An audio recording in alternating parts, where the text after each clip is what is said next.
I see him as a pretty pivotal figure. I mean, in the sense that he was really the first to kind of systematically employ a demonizing, othering, stigmatizing language vis-a-vis his Democratic opponents in a way that had not been done, for quite some time. I mean, he was really the first political figure who just completely broke the civil peace that had prevailed, since during the most of the post-war decades. So I do see him as a really kind of important figure in this move towards a hyper-partisan, no-holds-barred kind of politics that just seems to escalate every day.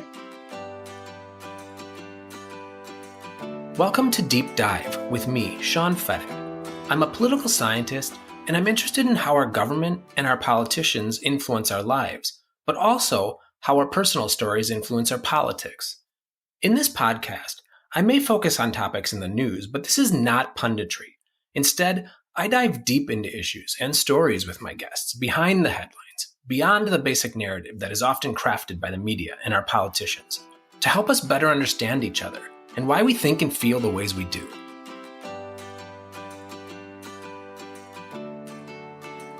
Welcome to the second of a three-part series I'm doing here on Deep Dive that seeks to understand what underpins the, let's call it Trumpism movement in the United States, who these voters are and what motivates them, and then how that fits into a broader global shift we're seeing away from liberal democracy.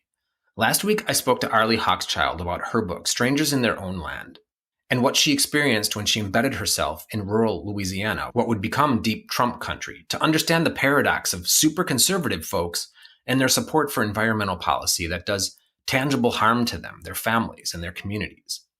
And this week, I'm talking to Dr. Philip Gorski, a professor and sociologist at Yale University, and the co-author of the book, The Flag and the Cross, which is the focus of our conversation today. I'm trying to understand another seeming paradox: why self-identified Christians align themselves so closely with Trump, and now by extension the contemporary Republican Party, who, for all intents and purposes, is not a true Christian. He certainly hasn't lived his life in accordance to Scripture. And so I want to know how Christians square this alliance and this allegiance, how we got here, and if there's any chance that this relationship could be short-circuited. And I suppose, if so, how? Let's do a deep dive.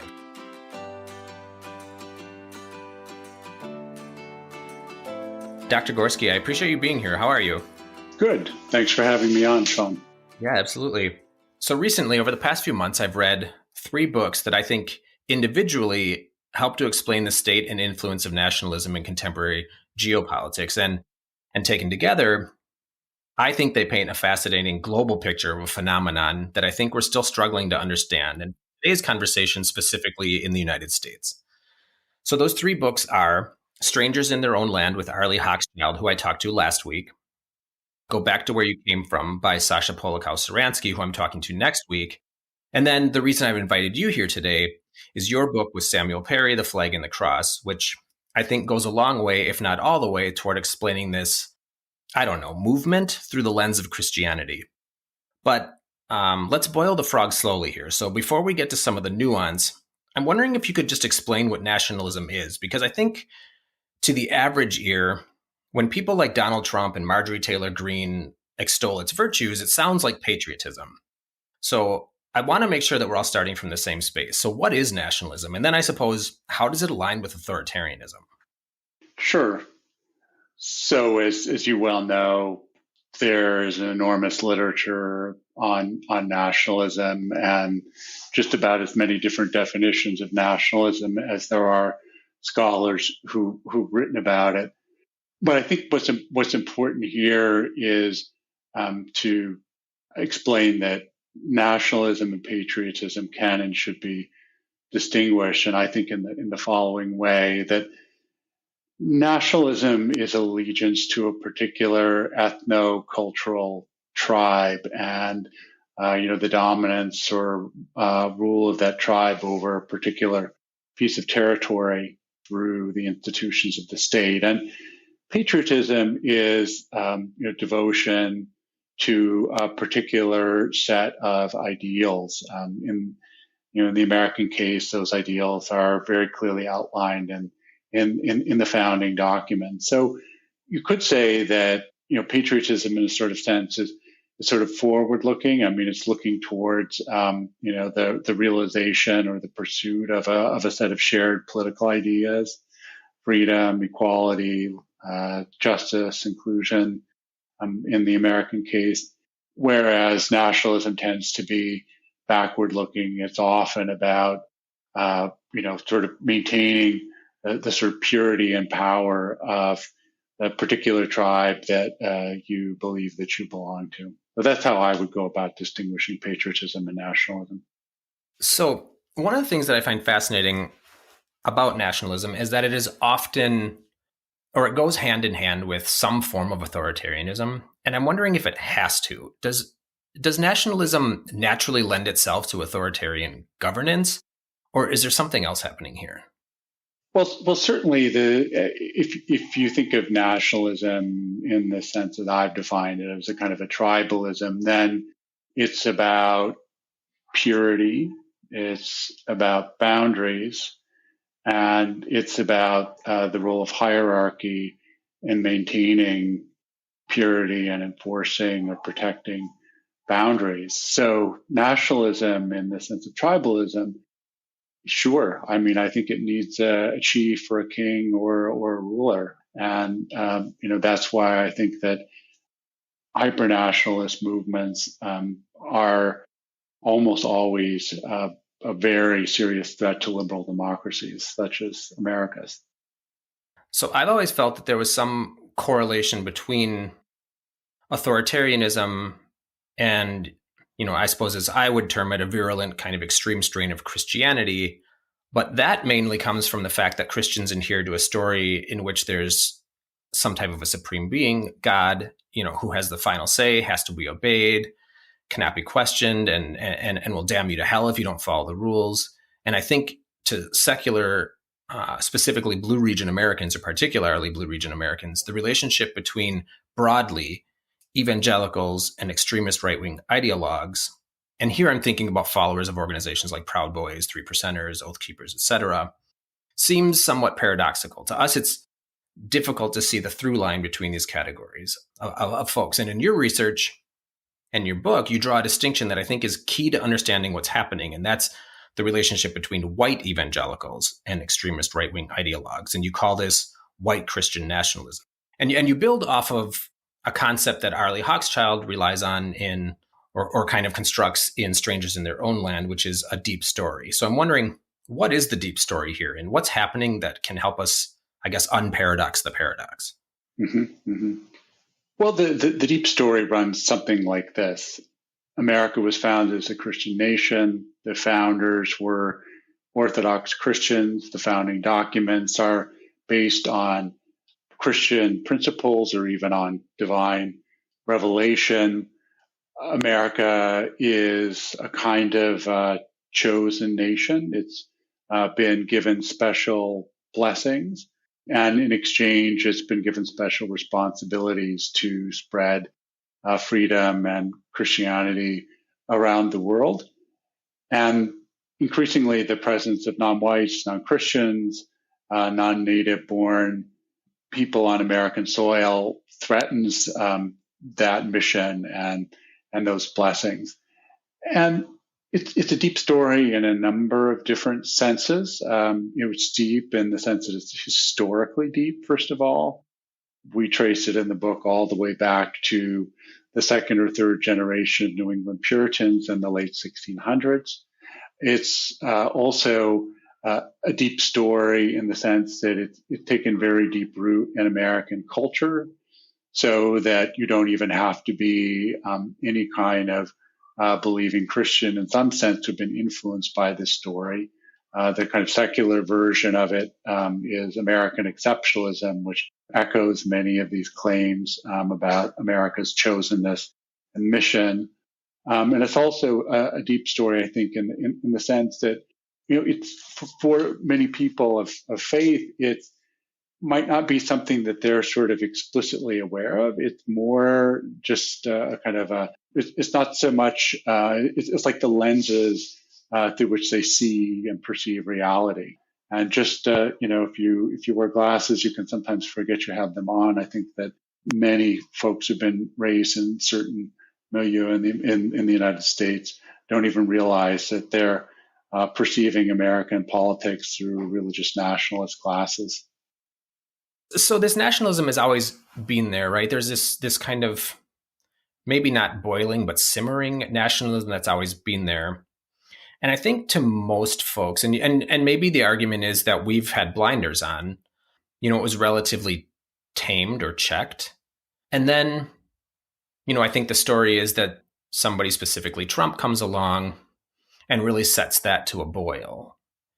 And I'm wondering if that's a fair characterization. But I guess the other question here is, had there been no Trump, what happens to that simmer? Does it just continue to simmer, or is it simmering to the point of a boil at some point and just Trump just came along? I mean, I think both and.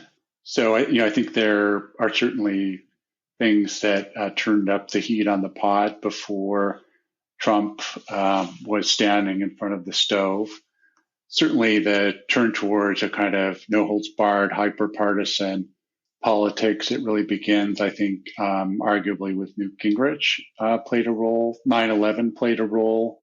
I think the end of the Cold War played a role. Mm-hmm. America has often defined itself in terms of enemies, and increasingly, without obvious external enemies, there's been an increasing focus on internal enemies, right? And then, of course, Trump came along and started, kind of, as people have often said, traded in the dog whistle for a bullhorn, and began to speak in a way that no American president had spoken for, at least 50, if not 100 years, with this kind of very explicit appeals to racism and hyper-nationalism. Something I find fascinating about this relationship between white Christian nationalists and Trump is, and correct me if you think that I'm wrong here, is I don't know that I would characterize Donald Trump as a Christian, or at least maybe traditionally a Christian. And so I get the argument that, hitching your wagon to Trump in pursuit of an outcome is perhaps the story here. But I guess I find it particularly, confusing or confounding that Donald Trump ends up being the flag bearer of white Christian nationalism. No doubt.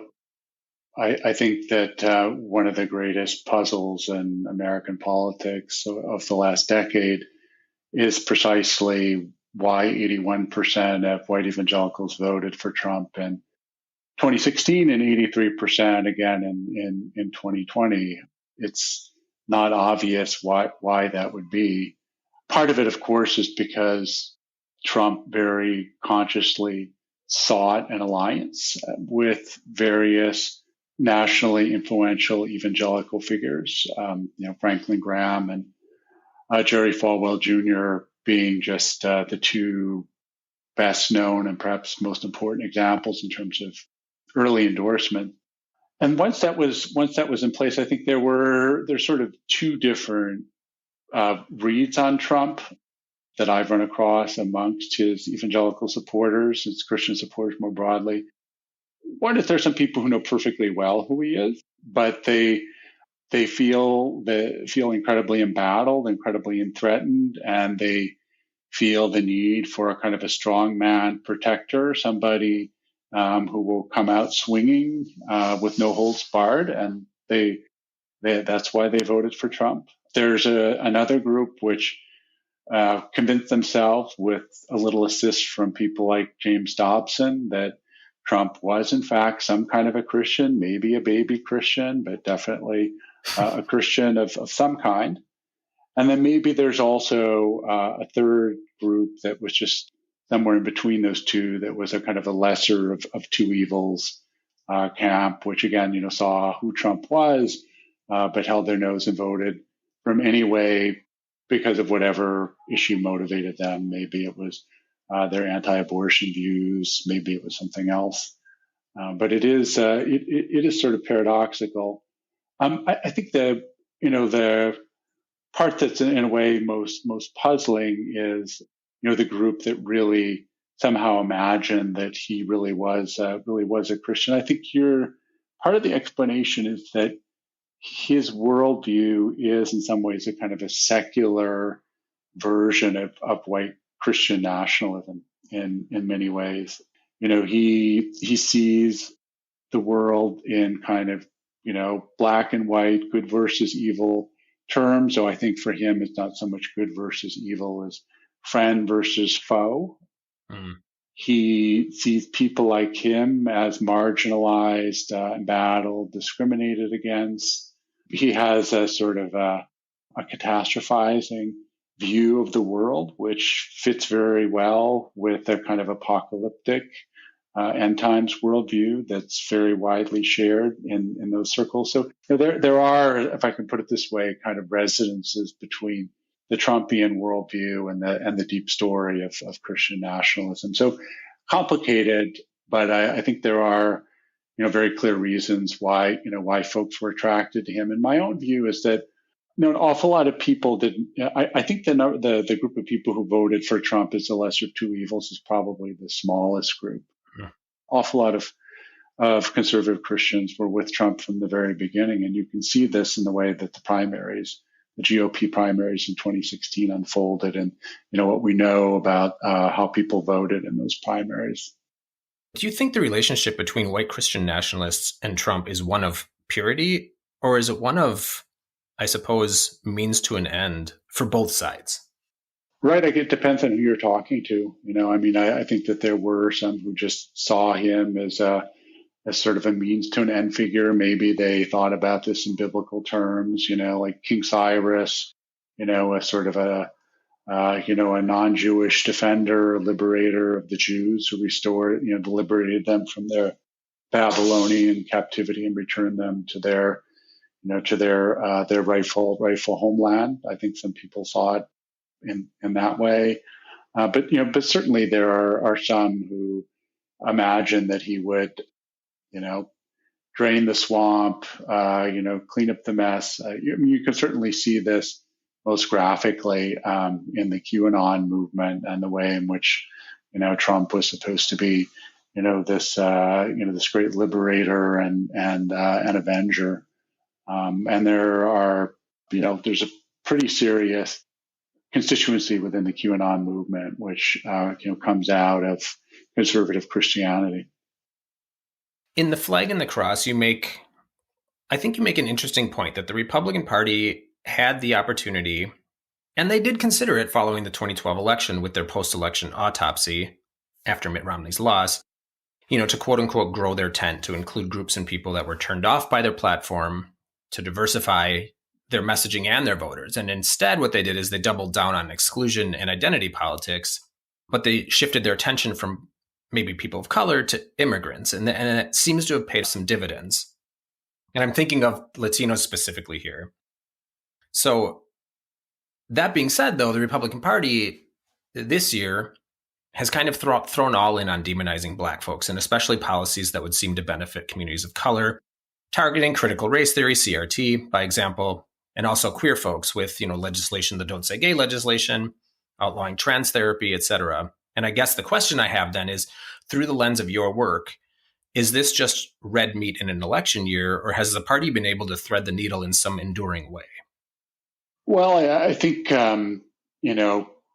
Trump definitely showed that this base mobilization strategy could work, in part just given certain peculiarities about American political institutions, such as the Electoral College, certain peculiarities about American demographics, such as, the fact that the Senate represents land instead of representing population, intensifying gerrymandering and voter suppression strategies, and just saw a path forward that would not involve really significant, outreach beyond this sort of core constituency.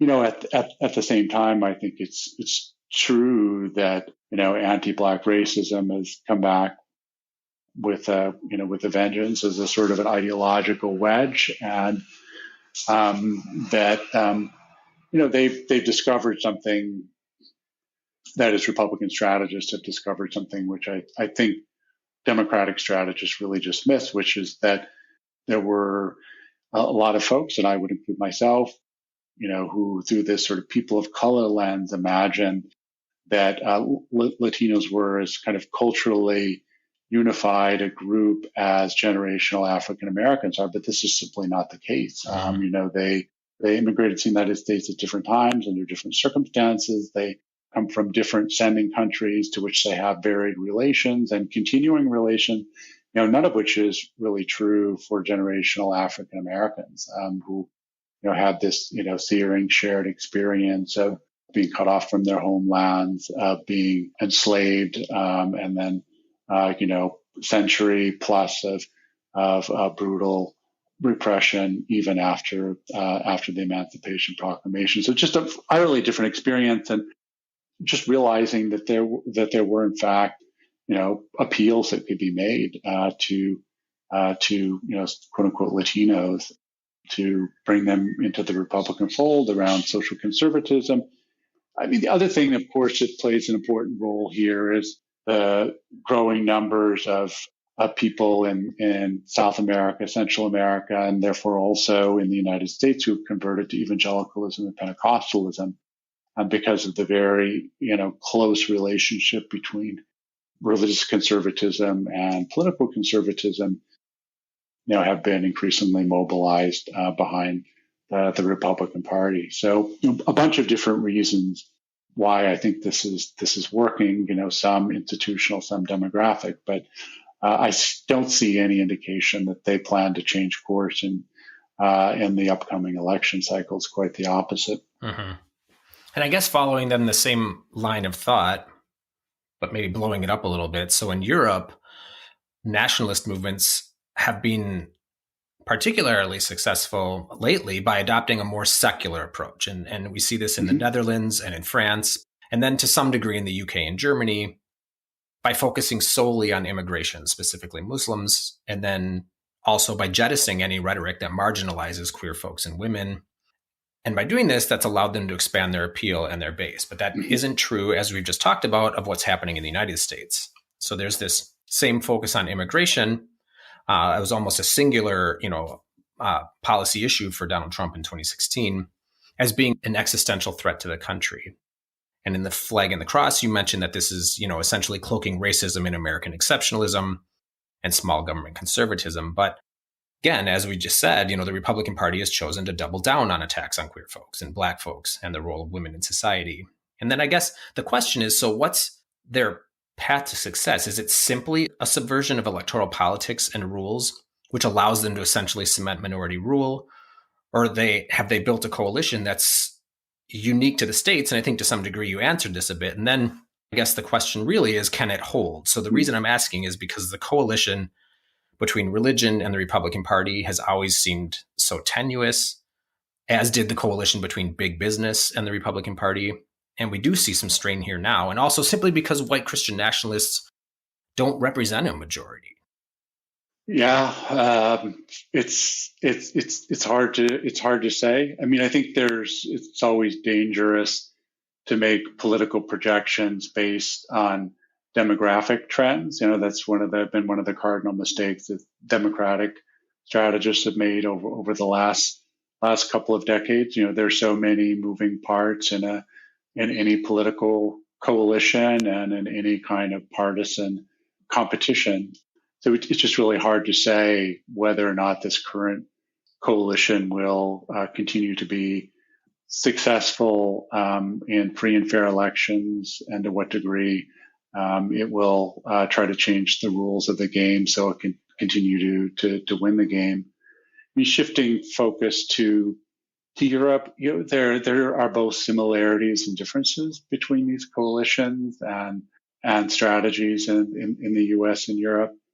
So I think what you see in the U.S., right, is kind of white supremacism hiding behind talk of Judeo-Christian civilization, or the West, or Mhm. something like that, right? And I mean, you see a bit of that here too, right? Although it's less anti-black racism and more sort of anti-Muslim, anti-immigrant sentiment than anything else.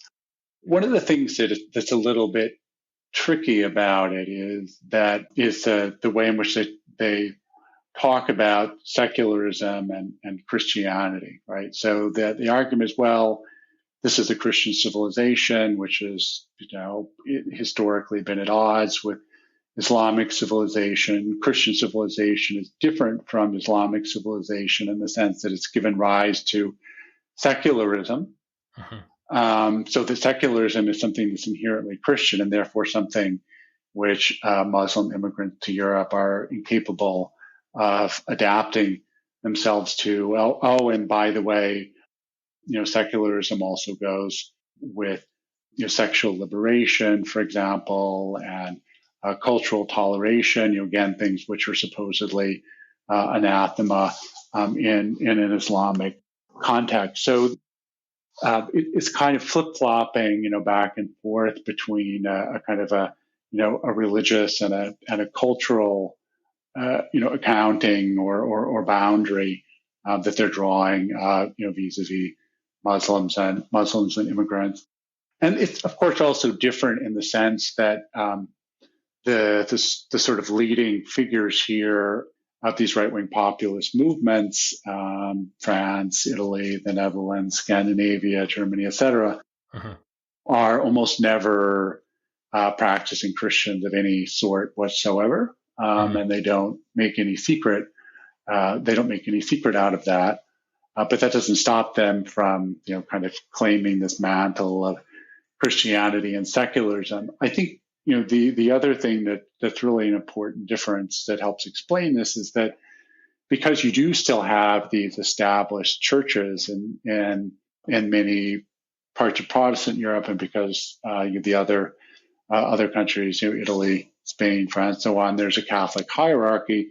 You have leadership that speaks in a kind of official way in the name of Christianity, and which has almost without exception drawn a fairly sharp line vis-a-vis these right-wing, populist, anti-immigrant, hyper-nationalist movements. And you don't have that in the United States, precisely because you don't have an established church. You can have some entrepreneurial evangelical leader step up and claim to speak in the name of Christianity. And even if they don't really speak for most Christian clergy, nonetheless, kind of in the national press and the national media, those are the voices that people hear, and particularly the voices that secular people hear. So in that sense, they are quite successful, and often in speaking in the name of conservative Christianity, but claiming to speak in the name of Christianity as such. So I grew up in a religious family. It was non-denominational, and while the brand of it was conservative, it was dedicated mainly to, teachings of tolerance and acceptance, or living a quote unquote good life, embracing charity as not just a virtue, but an expectation, etc. But when I meet people who profess to be Christians today, they don't seem to share those same values. And this isn't to say that this is an extinct brand of Christianity, but that voice has certainly been drowned out by this Christian nationalism, or at least this contemporary Christian nationalism. So I'm wondering what's happened and how did we get here? So I have exactly the same experience and exactly the same perception about how things have changed. I've been around a bit longer than you, so I sort of think back to kind of the mid '70s, when there were still a lot of sort of Jesus freaks running around, right? Mhm. And it was sort of even hard to, there were a lot of leftist Christians still at that point. So what's happened since then?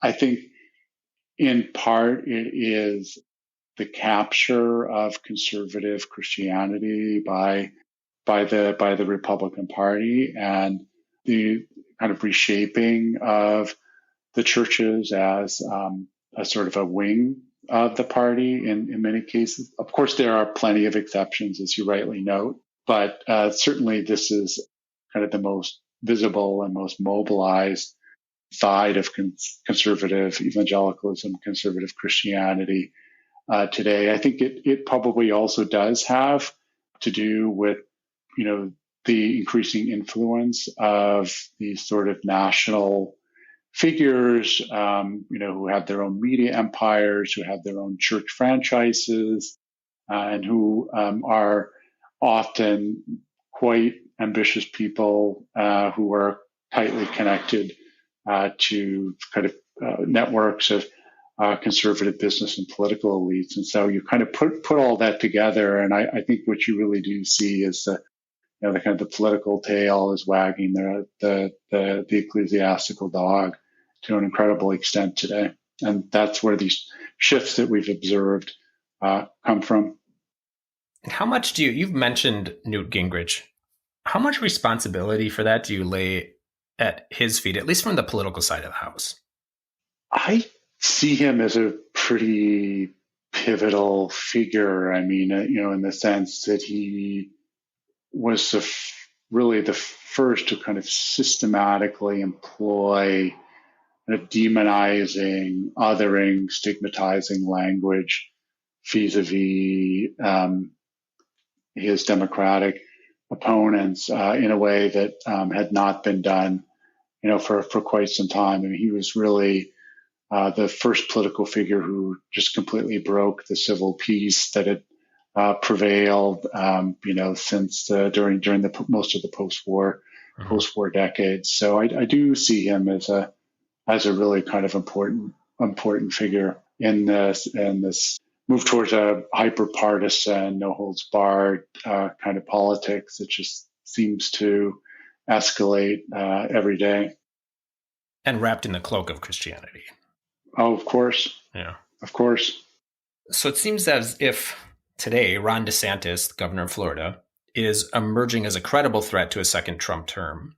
And I think the narrative is that DeSantis is, in comparison to Trump, more patient, less impulsive, more intelligent, and that as a result, this makes him a graver threat to American democracy. So first, do you agree with this? And then if so, does this change your assessment of what to expect in the future? Does DeSantis appeal to the same Christian nationalist fervor as Trump does? I don't have the measure of the guy quite yet, well enough yet to really be ready to offer an assessment like that. I mean, I think for me, there are sort of two questions. I mean, one is about how much of an institutionalist he is. That is, would he be willing to just run roughshod over all norms and rules and conventions in the way that Trump did throughout his term, culminating in the coup attempt on January 6th? I don't know. The related question is, his skill is frankly as a performer. That was a lot of Trump's appeal, is just that he was incredibly skilled as a kind of a political performer. And DeSantis may not have those skills. If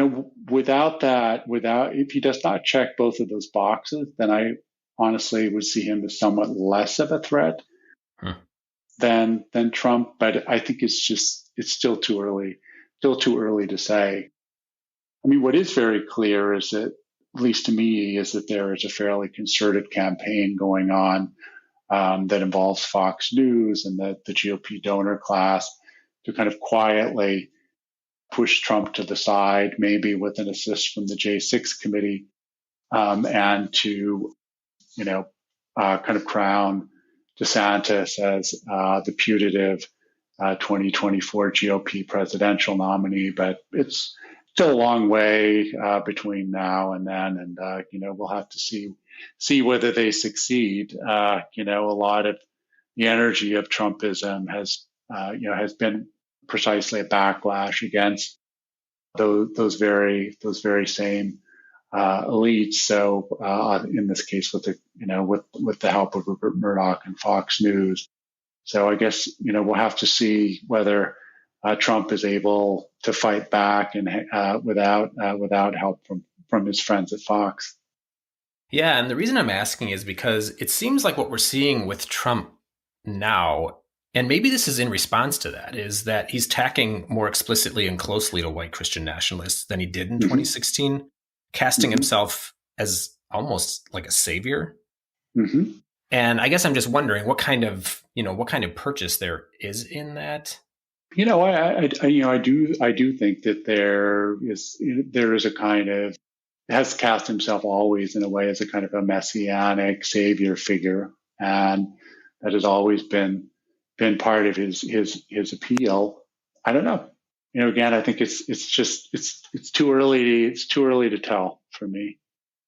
I feel a bit hopeless, and I think I'm not alone in this. I think a lot of people feel hopeless about our ability as secularists, as non-white Christian nationalists, to stop what seems inevitable, and that is the wholesale kind of taking and transforming of our country into an illiberal democracy, maybe at minimum. And I'm wondering how you respond to that. Well, I'm not going to pretend that I feel particularly, optimistic about America's political future right now either. But I do think it's important that we be clear about what needs to be done. I mean, I think the first thing that needs to happen is there really does need to be kind of a popular front that runs from Bill Kristol to AOC, right? Kind of never Trumpers to Democratic socialists and everybody in between. People who may have deep disagreements about policy, but are at least in agreement about polity. That is, about the importance of defending America's liberal democracy. Number two, should the Trumpified Republican Party gain control of Congress and then the White House again by 2024, then I think that the next task really is to build, local and state level, political and resistance movements, because federalism could be, the friend of the left to some degree, insofar as, there's an awful lot of, people and power and resources concentrated in blue states that will not so easily go along with a kind of attempt to impose some sort of an illiberal regime on the rest of the country from Washington D.C. So, I mean, those to me are kind of the two main takeaways right now: is popular front and kind of local resistance. That said, I think there are some reasons, to be a little bit hopeful. I actually saw somebody, a conservative, tweet out today, "What's the matter with Kansas?" following the failure of that anti-choice constitutional referendum there in the elections yesterday. I think that there are, a lot of younger people, including a lot of younger Christians, who are frankly pretty disgusted with what's going on right now. And, there are folks out there, who are organizing very, very actively and across some of these typical dividing lines of race and religion and region in the United States. So, I don't think we should feel completely despondent, but I think we do need to be clear that, fight for liberal democracy is on, and it's going to be a tough one. I mean, along those lines, then, do you know of any or have faith in any, no pun intended, liberals or even moderates that can somehow bring the temperature down, or maybe even attract white Christian nationalists, or at least cleave them in some way, maybe peel off the white supremacist contingent? Well, I do think that there is really active discussion going on within Christian circles right now about Christian nationalism. I mean, there are certainly there are people who are social scientists and just scholars who are writing about this, but there are people who are writing about this from an evangelical perspective. So Paul D. Miller, former Bush official, veteran, now teaches at Georgetown, has a very critical book called The Religion of American Greatness, which just came out, which is a very, explicitly theological critique of Christian nationalism. Also, the uptake of Christian Kobes de Mez's book, Jesus and John Wayne, which was on the New York Times bestseller list, is making huge waves in Christian circles. So I think that, there are reasons, again, to think that there are some folks, who are becoming more aware of the threat and more willing to kind of take a stand. And that's crucial because I think that, for an awful lot of people of faith, they're not going to listen to it.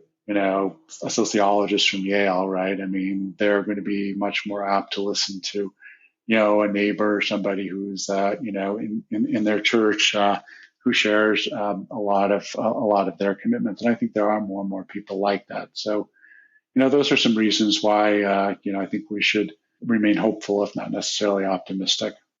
So then on that note, what's something interesting you've been reading, watching, listening to, or doing lately? And it doesn't have to be related to this topic. Well, I'll just sort of give sort of a quick, little plug for my next project, which is a very different one. And that is returning to this question I've been thinking about for decades now about, secularization, and increasingly coming to the view that there's something just fundamentally wrong about the secularization narrative that circulates inside and outside of academic circles.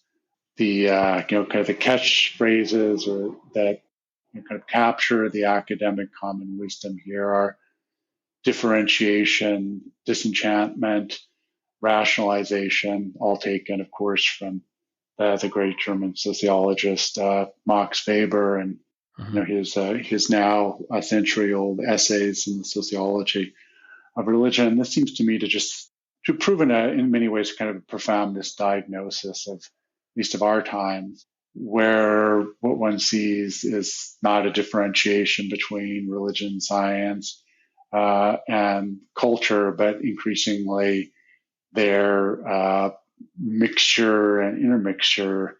I would just point to QAnon as a great example of this. Not so much the triumph of scientific rationality as kind of the return of various kinds of magic and mysticism and mythology, and not just amongst sort of fringe segments, but even amongst the putative bearers of our carriers of scientific rationality, namely the educated upper middle classes who, they've got their yoga mats and their goop, and maybe they're reading privately an astrology column, and so on and so forth. And so that's what I'm thinking about right now. And as a sort of a teaser, let me just close out by saying that I think that the civilization that seems to me to most nearly resemble our own is not 100 years ago or 200 years ago, but 2,000 years ago, namely pre-Christian Rome. In the sense of the raging. We live in a world filled with gods instead of a world ruled by a single god. Now, that at least channeling another Max Weber observation about the modern age being a polytheistic one. Well, I mean, we saw how that turned out. We saw how that turned out, yeah. Dr. Gorski, thanks for taking some time to talk to me about this today. I've enjoyed it. Me too. Thanks for having me on, Sean.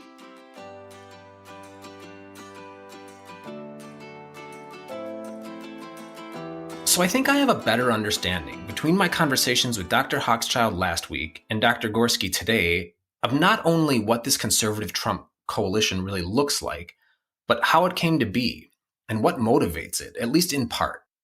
To be honest, I'm still a little bit stunned, might be the word, that Christians seem so comfortable sharing coalitional space with white supremacists and anti-Semites. But if there's a shared end, a shared goal that is so deeply rooted in their sense of being and identity, then I can kind of wrap my head around it. I think the bigger question for me is this: is there a way to meet those needs of these Christians that could bring them back into a fold that embraces liberal democracy and liberal policies, fully recognizing that this might also require some soul searching, no pun intended, on the part of the far left, of liberals. But I do think there is some natural shared space here that's being overlooked by both liberals and Christians. Dr. Gorski mentions the need for a broad coalition of folks that includes never-Trumpers and the far left that acts as a cohesive backstop against the wholesale dissolution of American democracy as we know it under Trumpism. This is a perfectly rational, maybe effective tactic that's gaining at least theoretical traction, and I'm on board. But here's my concern. I wonder if this is also the type of thing that is ultimately effective at derailing the Trump train, but also has the effect of dragging the center of the entire policy debate to the right. And then, in the long run, how good is that for the majority of Americans that seem to be more aligned with center-left policy than center-right? I guess the question is, what's more immediately important at this moment in time? How will history judge what we do now? Okay, so next week, I close out this series by taking this conversation global. The United States is not alone in experiencing this democratic backslide. We're seeing it in Australia and South Africa, in the Philippines, and Europe, places like France, the Netherlands, UK, Italy, Denmark. But it seems to me that while the objectives may be the same across these countries, the United States has created a far-right, anti-democratic coalition that is comprised of different types of supporters than we see in other places. And I'm interested in further understanding both the similarities and the differences, as well as if we can discern some type of pattern at the international level that helps us to understand this movement and maybe prepare to counter it in a meaningful way, a way that is not about conquering people, but meeting needs and tending to concerns in a constructive and thoughtful way. So, I'll be talking to Dr. Sasha Polikow-Saransky, a journalist and the deputy editor of Foreign Policy magazine. His book, Go Back to Where You Came From, is a fascinating and devastating critique of anti-immigrant sentiment at the global level, but also a very thoughtful and humanely crafted policy map, almost manifesto, to untethering ourselves from xenophobic and nationalist policies that undermine our commitments to liberal democracy. In the meantime, as always, if you have any thoughts, questions, or comments, you can email me at deepdive.withsean@gmail.com. And you can find me on Twitter at deepdivesean and on Instagram at deepdivewithsean. Chat soon, folks.